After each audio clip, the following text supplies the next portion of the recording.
Hi welcome back to my channel Shubha Kannada ಚಾನಲ್ಗೆ ಸ್ವಾಗತ. ಇವತ್ತು ನಾನು ಡಿಫ್ರೆಂಟಾಗಿ ಹಾಗಲಕಾಯಿ ಗೊಜ್ಜು ಮಾಡಿ ತೋರಿಸ್ತಾ ಇದ್ದೀನಿ. ಬನ್ನಿ ಹೇಗೆ ಮಾಡೋದು ನೋಡೋಣ. ಮೊದಲನೇದಾಗಿ ನಾನು ಮಸಾಲೆ ರುಬ್ಕೊಳ್ಳೋದಕ್ಕೋಸ್ಕರ ಒಂದು ಮಿಕ್ಸಿ ಜಾರ್ ತೊಗೊಂಡು ಒಂದು ಹಿಡಿಯಷ್ಟು ಕೊಬ್ಬರಿ ತುರಿ ಹಾಕೋತಾ ಇದ್ದೀನಿ. ನೀವು ಕೊಬ್ಬರಿ ತುರಿ ಇಲ್ಲಾಂದರೆ ಕಾಯಿ ತುರಿನಾದರೂ ಹಾಕ್ಕೋಬೋದು, ತೆಂಗಿನಕಾಯಿ ಬಳಸ್ಬೋದು. ಹಾಗೆ ಒಂದು ಮೀಡಿಯಮ್ ಸೈಜ್ ಟೊಮೊಟೊದಲ್ಲಿ ಅರ್ಧ ಮಾತ್ರ ಹಾಕೋತಾ ಇದ್ದೀನಿ, ಅರ್ಧ ಒಗ್ಗರಣೆಗೋಸ್ಕರ ಎತ್ತಿಟ್ಟಿದ್ದೀನಿ. ಹಾಗೆ ಒಂದಿಷ್ಟಷ್ಟು ಶುಂಠಿ, ಹಾಗೆ 5-6 ಎಸಳು ಬೆಳ್ಳುಳ್ಳಿ ಹಾಕ್ಕೊಂಡು ಒಂದು ಸ್ವಲ್ಪ ಹುಣಸೆಹಣ್ಣು ಸಹ ಯೂಸ್ ಮಾಡ್ತಾಯಿದ್ದೀನಿ. ನೀವು ಹುಣಸೆಹಣ್ಣು ಇಲ್ಲ ಅಂದರೆ ಟೊಮೊಟೊನೇ ಹಾಕ್ಕೋಬೋದು. ಜೊತೆಗೆ 1 ಸ್ಪೂನಷ್ಟು ಅಚ್ಚ ಪುಡಿ ಹಾಕೋತಾ ಇದ್ದೀನಿ. ನಿಮಗೆ ಖಾರಕ್ಕೆ ಅನುಗುಣವಾಗಿ ಎಷ್ಟು ಬೇಕೋ ಅಷ್ಟು ಹಾಕ್ಕೋಬೋದು. ಹಾಗೆ ನಾನು ಧನಿಯಾ ಪುಡಿ 1 ಸ್ಪೂನ್ ಸಹ ಹಾಕ್ತಾಯಿದ್ದೀನಿ. ಹಾಕ್ಕೊಂಡು ಸ್ವಲ್ಪ ನೀರು ಹಾಕ್ಬಿಟ್ಟು ಮಿಕ್ಸಿ ಜಾರಲ್ಲಿ ಸ್ವಲ್ಪ ನುಣ್ಣಗೆ ಪೇಸ್ಟ್ ಮಾಡ್ಕೊಬರ್ತೀನಿ. ಈ ರೀತಿ ನೋಡಿ, ಈ ರೀತಿ ಪೇಸ್ಟ್ ಮಾಡ್ಕೊಂಡಿದ್ದೀನಿ. ಇನ್ನು ನಾನು ಒಂದು ಸೈಡಲ್ಲಿ ಎತ್ತಿಟ್ಕೊಂಡಿದ್ದೀನಿ. ನಾನು ಮುಂಚೆನೇ ಹಾಗಲಕಾಯಿನ ನಾವು ಚೆನ್ನಾಗಿ ಬೇಯಿಸಿಟ್ಕೊಂಡಿದ್ದೀನಿ ಆಲ್ರೆಡಿ. ಅದು ಸ್ಕಿಪ್ ಆಗಿದೆ ತೋರಿಸೋದಕ್ಕೆ, ಸಾರಿ.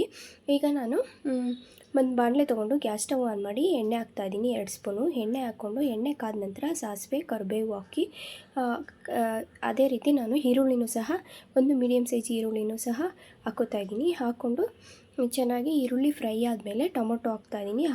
ನಾನು ಅರ್ಧ ಮಸಾಲೆಗೆ ಹಾಕ್ಕೊಂಡಿದ್ದೆ ರುಬ್ಕೊಳ್ಳೋದಕ್ಕೋಸ್ಕರ, ಇನ್ನರ್ಧ ಈ ಒಗ್ಗರಣೆಗೆ ಹಾಕ್ಕೋತಾ ಇದ್ದೀನಿ. ಹಾಕ್ಕೊಂಡು ಇಲ್ಲಾಂದರೆ ನೀವೆರಡು ಒಂದು ಮಿಕ್ಸಿ ಜಾರಲ್ಲೇ ಹಾಕ್ಕೋಬೋದು. ಹಾಕ್ಕೊಂಡು ಟೊಮೊಟೊ ಚೆನ್ನಾಗಿ ಮ್ಯಾಶ್ ಆಗೋ ತನಕ ಹುರ್ಕೋತಾ ಇದ್ದೀನಿ ಎಣ್ಣೆಯಲ್ಲಿ.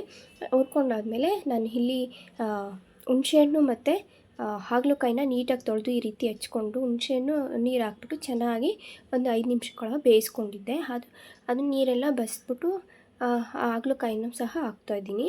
ಹಾಕ್ಕೊಂಡು ಚೆನ್ನಾಗಿ ಮಿಕ್ಸ್ ಮಾಡಿ ಒಂದು 2 ನಿಮಿಷಗಳ ಹುರ್ಕೊಳ್ತಾ ಇದ್ದೀನಿ ಎಣ್ಣೆಲೆ. ಹುರ್ಕೊಂಡಾದ್ಮೇಲೆ ಈ ಮಸಾಲೆ ರುಬ್ಕೊಂಡಿದ್ದಲ್ವ ಅದನ್ನು ಸಹ ಹಾಕ್ಕೋತಾ ಇದ್ದೀನಿ. ಹಾಕ್ಕೊಂಡು ಮಸಾಲೆ ಇರೋ ಹಸಿ ವಾಸನೆ ಹೋಗೋವರೆಗೂ ಚೆನ್ನಾಗಿ ಹುರ್ಕೋತಾ ಇದ್ದೀನಿ. ಯಾವ ರೀತಿ ಅಂದರೆ ಅದು ಎಣ್ಣೆ ಬಿಡಬೇಕು, ಮೇಲ್ಗಡೆ ಎಣ್ಣೆ ಕಾಣ್ತಾ ಇರಬೇಕು, ಆ ರೀತಿ ಹುರ್ಕೋತಾ ಇದ್ದೀನಿ. ಹಸಿ ಸ್ಮೆಲ್ಲೆಲ್ಲ ಹೋದರೆ ತುಂಬ ಚೆನ್ನಾಗಿ ಬರುತ್ತೆ. ಈ ರೀತಿ ಮಾಡ್ಕೋತಾ ಇದ್ದೀನಿ ನೋಡಿ, ಈ ರೀತಿಯಾಗಿದೆ.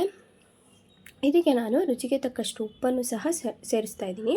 ಸೇರಿಸ್ಕೊಂಡು ಈ ಮಿಕ್ಸಿ ಜಾರಲ್ಲಿ ಏನು ಮಸಾಲೆ ಉಳಿದಿತ್ತಲ್ಲ ಅದಕ್ಕೆ ನೀರು ಹಾಕ್ಬಿಟ್ಟು ಈ ಮಿಕ್ಸಿ ಜಾರಲ್ಲಿ ನೀರು ಸ್ವಲ್ಪ ಹಾಕ್ಕೊಂಡು ಅದಕ್ಕೆ ಹಾಕ್ತಾಯಿದ್ದೀನಿ.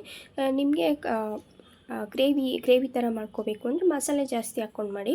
ನನಗೆ ಬೇಡ, ನನಗೆ ಸಾಕು ಇಷ್ಟ ಆಗುತ್ತೆ. ಇದು ರೊಟ್ಟಿ ಜೊತೆ, ದೋಸೆ ಜೊತೆ ತುಂಬ ಚೆನ್ನಾಗಿರುತ್ತೆ. ಹಾಗೆ ಚಪಾತಿಗೂ ಸಹ ತುಂಬ ಚೆನ್ನಾಗಿರುತ್ತೆ.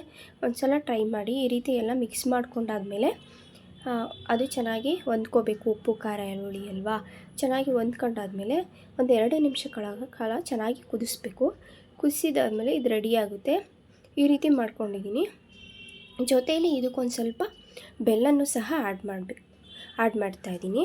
ಯಾಕಂದರೆ ಸ್ವಲ್ಪ ಕಹಿ ಅಂಶ ಇರುತ್ತಲ್ವ, ಅದಕ್ಕೋಸ್ಕರ ಆ್ಯಡ್ ಮಾಡಿಬಿಟ್ಟು ಚೆನ್ನಾಗಿ ಕುದಿಸಿದ್ರೆ ಹಾಗಲಕಾಯಿ ಗೊಜ್ಜು ರೆಡಿಯಾಗುತ್ತೆ. ಇದನ್ನು ಅನ್ನಕ್ಕೂ ಸಹ ತಿನ್ಕೋಬೋದು, ತುಂಬ ಚೆನ್ನಾಗಿರುತ್ತೆ. ಒಂದು ಸಲ ಟ್ರೈ ಮಾಡಿ, ಡಿಫ್ರೆಂಟಾಗಿರುತ್ತೆ. ಈ ವಿಡಿಯೋ ನೋಡಿದ್ದಕ್ಕೆ ಎಲ್ರಿಗೂ ಧನ್ಯವಾದಗಳು. ಹಾಗೆ ನನ್ನ ವಿಡಿಯೋನ ಯಾರೆಲ್ಲ ನೋಡ್ತಾ ಇದ್ದೀರಾ ಸಬ್ಸ್ಕ್ರೈಬ್ ಮಾಡ್ಕೊಳ್ಳಿ. ಹಾಗೆ ನೀವು ಮನೇಲಿ ಮಾಡಿ ಹೇಗೆ ಬಂತು ಅಂತ ಕಮೆಂಟ್ ಮಾಡಿ ನನಗೆ.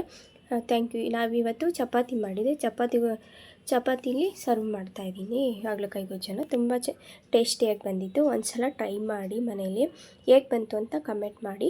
ಈ ವಿಡಿಯೋ ನೋಡಿದ್ದಕ್ಕೆ ಎಲ್ರಿಗೂ ಧನ್ಯವಾದಗಳು. Thank you.